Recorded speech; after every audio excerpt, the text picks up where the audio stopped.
Lari, as notícias, né? Vamos dizer, Bradesco tem sido notícia desde a semana passada, trocou o CEO, né? O novo CEO agora, Marcelo Noronha, mas também tivemos mudanças nessa semana. A princípio foi bastante positivo, né? A gente viu as ações subirem na semana passada, e ontem saída de 2 executivos importantes, né, da companhia. Queria que você explicasse aqui para a gente o que está acontecendo, né? Por que está havendo essa movimentação, na verdade, de executivos? Bom, na nossa visão, e eu digo aqui nossa visão porque fora o pronunciamento oficial, a companhia não fez nenhum evento, nenhuma apresentação mais detalhada para o mercado explicando o racional. Então, o que a gente acredita é que a gestão do Bradesco está procurando promover mudanças na forma que a companhia está sendo tocada, né? E pode ter tido vários motivos, assim, na verdade, sobram motivos para provocar essa mudança de estratégia que começa pela mudança de gestão. Então, assim, uma delas é a rentabilidade bem abaixo dos pares, como a gente já falou aqui no Giro algumas vezes, o Bradesco está com uma rentabilidade de 11%, se a gente normalizar a alíquota de imposto de renda, está mais para 8%, versus 21% do Itaú, 21% do Banco do Brasil, né, 23% do BTG Pactual. Então, ficou bem para trás e tem estado consistentemente atrás em termos de performance operacional. Então, esse é um fator, eu acho, que acaba criando essa necessidade de mudar alguma coisa lá dentro, né? Um outro fator, eu diria, é a parte de competição. Então, assim, o Bradesco, ele tem como foco o segmento de varejo e especificamente as classes C, D e E, que são as classes muito atacadas pelos bancos digitais. Se você pega Inter, Nubank, Banco Original, que agora virou PicPay, né, a parte de varejo. Então, esse é um segmento que ele está muito sob ataque e o Bradesco acaba sofrendo bastante, né? Isso a gente consegue observar nas linhas de receita, de serviços. Né?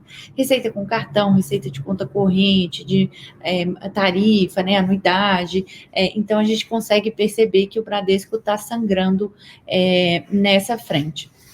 E até assim, não acho que pode ser que sim, pode ser que não, que seja pela competência, né, da gestão anterior, não sei, essa é uma pergunta que a gente não tem condição de responder, mas o fato é que mudanças estão sendo promovidas para ver se o banco ele vai para um rumo melhor em termos estratégicos e, consequentemente, de rentabilidade. E essa mudança estratégica, vamos dizer assim, dentro do banco, ela tende a ser positiva para o banco? Assim, como é que você está olhando essas mudanças? Como isso também deve se refletir, na verdade, nas ações da própria companhia, né? Talvez seja um pouco cedo para falar qual vai ser a consequência, porque pode dar certo e pode dar errado. Da mesma forma que quando você contrata uma pessoa nova, né, ela pode ir bem ou ela pode ir mal naquele cargo. A gente, como eu falei, tem pouquíssimo detalhe. O que a companhia sinalizou é que no ano que vem, no início do próximo ano, eles vão fazer uma apresentação para o mercado trazendo um novo plano estratégico, com bastante detalhes sobre onde o Bradesco pretende chegar e tudo mais. Então, acho que talvez seja uma boa oportunidade para a gente fazer uma avaliação se a gente compra a ideia ou não, né? Mas, de toda forma, então, feito esse parênteses, eu acho bom ter mudanças, né? Eu acho bom essa sinalização de que a companhia está se mexendo, que ela sabe, que ela está prestando atenção no que está acontecendo e que ela está desconfortável com isso como empresa, né? Então, os acionistas e o Conselho de Administração promoveram essa mudança. Então, o fato de haver uma mudança em si, né, eu tendo a ver com bons olhos. Maravilha. Por outro lado, a gente tem toda essa questão da Americanas, né, que muitos bancos estão envolvidos, e ontem a própria companhia informou que fez ali um acordo com os principais credores e o Bradesco está entre eles. Isso aí, como é que isso pode impactar, vamos dizer, nessa nova estratégia? Isso aí tende a ser também mais positivo, tende a trazer mais resultados positivos para o banco, esse acordo com a Americanas? Como é que você está olhando para isso? A gente, de repente, vai ver um pouco no curto prazo, vai demorar um pouquinho? Como é que você está olhando? Certamente é muito bom o fato de ter havido um acordo com os credores, principalmente considerando que esse acordo envolve um aporte de capital grande pelos acionistas de referência, de 12 bilhões de reais. Então, isso pressupõe que boa parte do valor emprestado pelos bancos vai ser recuperado, né? Não tudo, muito provavelmente não tudo, mas uma parte bem relevante, certamente mais do que foi provisionado como perda lá atrás. Então, o Bradesco, assim como o Itaú, ele tinha sido um dos bancos que provisionou 100% do que ele tinha emprestado para Americanas, né, que foi 4,9 bilhões de reais como perda. Então, esse crédito que estava no balanço do Bradesco já nem está mais, né? Então, se Americanas vier a pagar alguma parte, o que é provável, o banco ele vai reverter essa provisão de perda, o que transita de uma forma positiva no lucro, né? Aumentando o lucro. Agora, quando que isso vai acontecer, depende do aporte, né, de capital da Americanas, depende de os acionistas aportarem esses 12 bilhões de reais e aí sim fazer o desembolso de caixa para repagar os bancos, certo? Eu esperaria que isso aconteceria em alguns trimestres, eu acho, de repente até o final do ano que vem, eu acho bem seguro, então eu colocaria sim no curto prazo, que deveria beneficiar não só o Bradesco, mas todos os bancos que emprestaram dinheiro para Americanas.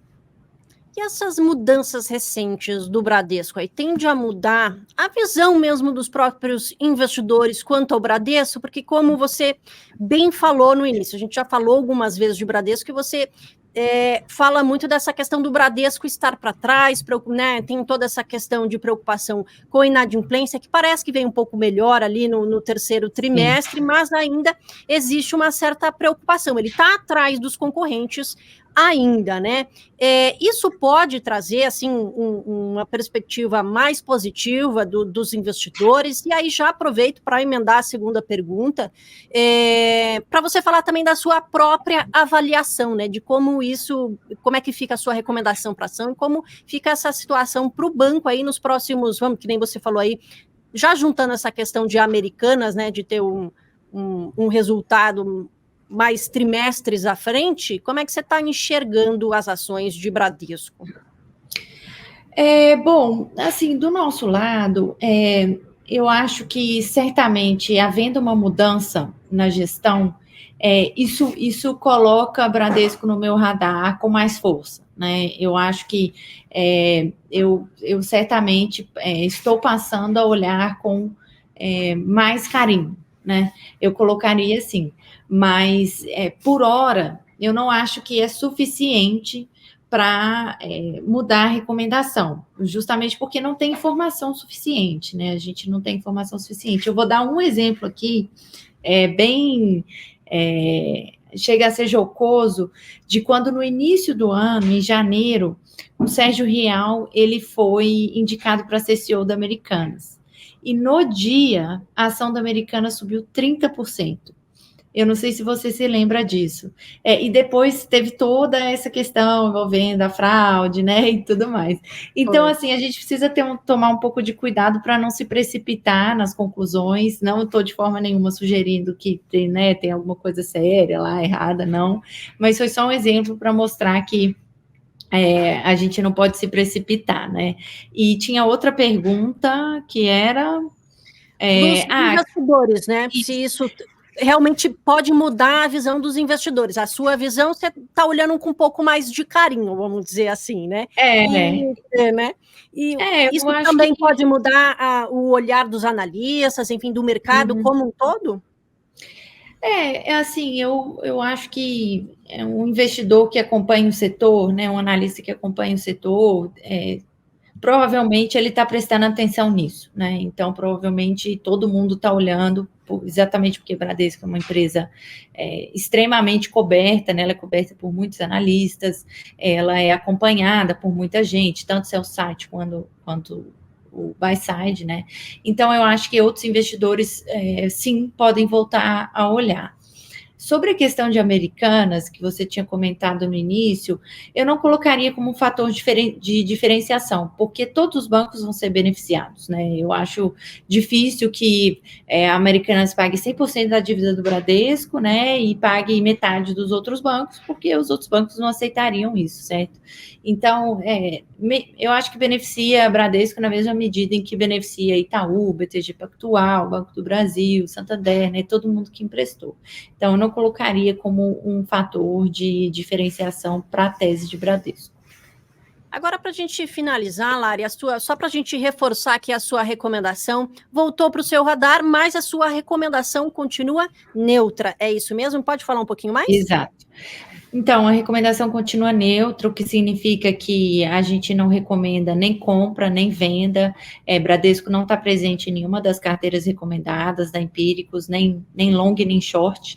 E isso se dá porque a gente tem alguns questionamentos sobre o futuro, né? Qual é a rentabilidade estrutural do Bradesco? Essa é uma pergunta que a resposta que a gente tem hoje para ela ainda não nos satisfaz, né?